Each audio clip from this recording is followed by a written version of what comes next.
चुनाव के दौरान हार और जीत चलती रहती है, परंतु जिस प्रकार से इस चुनाव के अंदर एक विधायक था, एक पूर्व विधायक मंत्री था, दोनों धनबल और बाहुबल से बहुत मजबूत थे, इसके बावजूद भी आप लोगों ने इतनी मजबूती के साथ ये चुनाव लड़ा। ये मेरा पहला चुनाव था और पहले चुनाव में बहुत सारी कमियां रह जाती है, बहुत सारे कारण थे चुनाव में, उन पर हम ज्यादा जाना भी नहीं चाहते। मेन तो ये था समय अभाव था, लोगों से मिल नहीं पाए, चुनाव से पहले भी बहुत ज्यादा लोगों भी आ नहीं पाए थे, पहले चुनाव में परिचय भी कम होता है, अफवाहों का चुनाव था, लोगों में इस प्रकार की अफवाहें बढ़ती, कांग्रेस का तो चुनाव ही नहीं गई, फला नहीं जीत जाए, वो नहीं जीत जाए, ये सब चीजें चली। परंतु इन सब के बावजूद आप लोगों ने 47,000 वोट देके एक रिकॉर्ड कायम किया है।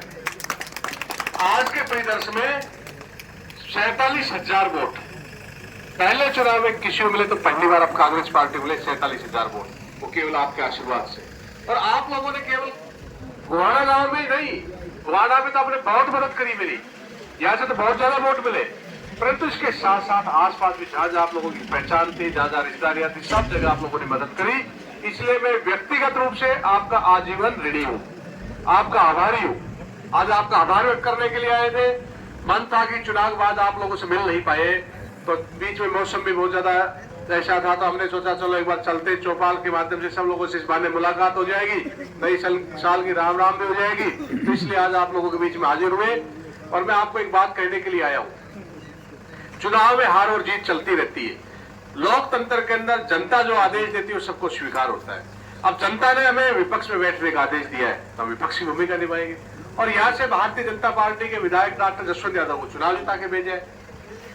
मैं तो ये कहूंगा, जनता ने आपको चुनाव जिताया तो मैं तो डॉक्टर जसवंत को भी खूब बधाई और शुभकामनाएं देता हूं। आपको बहुत बधाई हो, बहुत शुभकामनाएं, आपको जनता ने चुनाव जिता के भेजा है। आज किसी ने हमें वोट दिया कि नहीं दिया, इस बात से कोई फर्क नहीं पड़ता है, सब लोग समान है। अगर किसी के साथ अन्याय किया तो सबसे पहले कांग्रेस पार्टी और संजय यादव उस व्यक्ति के साथ खड़ी है, विपक्ष की मजबूती के साथ भूमिका निभाई।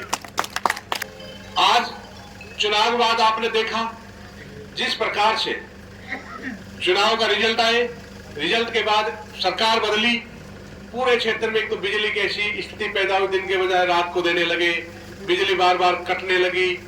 इन सब बातों को लेकर हम बिजली के अधिकारियों से मिले, बात रखी, अब भाई आप क्षेत्र में बिजली की सुचारू रूप से चालू रखे। आज अपराध की स्थिति देखते हैं तो वो भी यही स्थिति है। जब सुबह अखबार पढ़ते हैं तो सबसे पहले यही खबर आती है, आज फला जगह चोरी होगी, आज वहां चोरी होगी, आज उस पर हमला हो गया, आज इस पे ये हो गया। ये स्थितियां हैं। हम गांव में बोरों पे जा रहे हैं तो आप ताजुब मानो, किसान की बेचारे की हालात होगी, रात को बिजली भी नहीं आती है तो भी उसको खाली करनी पड़ती खेत में ठंड के मारे, रात नौजल चोरी हो रहे, लीड चोरी की जा रही कुओं के अंदर से, घरों में ताले तोड़े जा रहे, ग्रामीण क्षेत्र में चोरी हो रही है, शहरी क्षेत्र में चोरी है। और इतने बेखौफ हुए लोग, अब एक ही दिन में नाहरलगुन रोड पर पांच जगह ताले तोड़ के चोरी कर ली। मंदिर में चोरी हो रही है, सरकारी जगह उनमें चोरी, पीएचडी विभाग में 18 से 20 मोटर, जलदार विभाग के 18 से 20 मोटर चोरी हो गए, एक भी चोर का आज तक सुराग नहीं लगा पाए। हम डिप्टी साहब से मिले, हमने कहा भाई इनका खुलासा करो, हम ये भी चाहते थे उनकी मदद करना था, ऐसा नहीं कोई घटना घट जाए हम जाकर उनमें रंगाई अड़ाए, क्योंकि उसकी जांच करने में समय लगता है। 5 से 7 दिन का हमें समय मांगा, 7 दिन 10 दिन बीत गए, वो तो खुलासे नहीं हुए। दूसरी चोरियां होने लगी, शिक्षक दंपत्ति पे हमला होने लगा, आपने देखा किस प्रकार से। हम वापिस गए, 3 दिन का समय देखा है। उसके बाद हमने कहा अगर खुलासा नहीं हुआ तो हम धरने पे बैठेंगे। 2 दिन पहले कांग्रेस पार्टी ने पुलिस थाने के सामने धरना दिया, उसकी वजह से 3 लोगों को पकड़ा भी, मेन मुलजिम भी एक बनाया, 307 भी लगाई।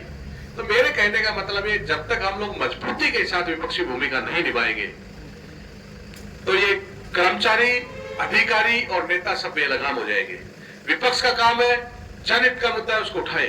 आज अपराध बढ़ रहा है तो हमें उसके खिलाफ आवाज उठानी पड़ेगी। मैं तो ये कहता हूं, चाहे किसी के साथ भी हो, आज वोट की ऐसी राजनीति होगी, अगर किसी ने आपको वोट दिया तो आप उसकी मदद करते हो, नहीं तो नहीं करते हो।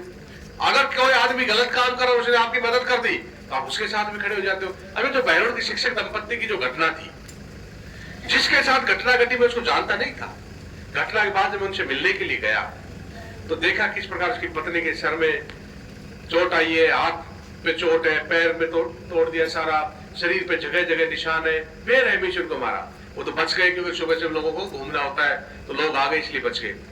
और जो जिसके ऊपर इल्जाम लगाया, जिनको मुलजिम बनाया, उसको फिर भी मैं जानता था, एक रेपुटेड शिक्षक संस्था चलाता था, पर एक भी नेता ने आवाज नहीं उठाई। सबको लगता था इंपोर्टेंट आदमी है, कहीं हमारी मदद करिए, संरक्षण था।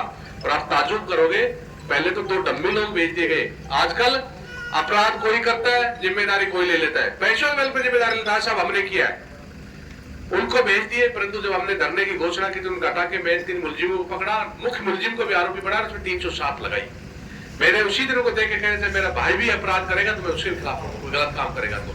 ये हमारी जिम्मेदारी है और हमने भूमिका निभाई तो उनके खिलाफ कार्रवाई हुई।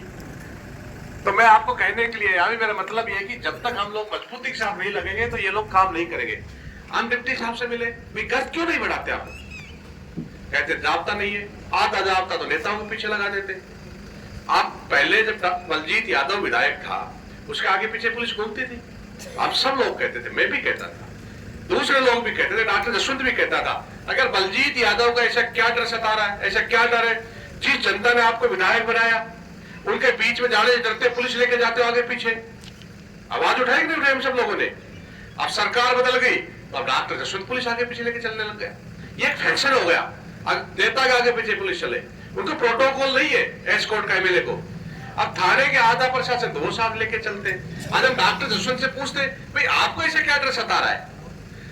2 बार पहले विधायक रह लिए, लोकसभा आपको बना दिया, फिर जिता दिया, अब आपको ऐसा क्या डर आ गया जो आप पुलिस को आगे पीछे लेके घूमते हो? पुलिस को अपना काम करने दो। मैं अधिकारियों को चेता क्या कहे हूं, अब भाई आप जनता की नौकर है, संविधान की नौकर है, नेताओं की नौकर नहीं है।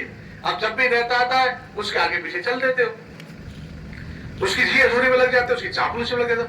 जब नेता के पीछे सारे दिन अधिकारी घूमेंगे तो ऑफिस में कौन बैठेगा, काम कौन करेगा, जनता की कौन सुनेगा? आज चोरियों का खुलासा क्यों नहीं हो रहा, अपराधी क्यों नहीं पकड़े जा रहे?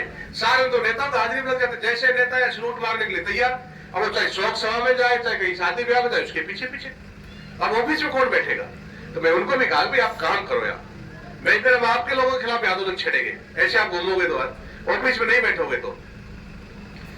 और मैं आप लोगों को कहता हूं, आपको कतई चिंतित होने की जरूरत नहीं है।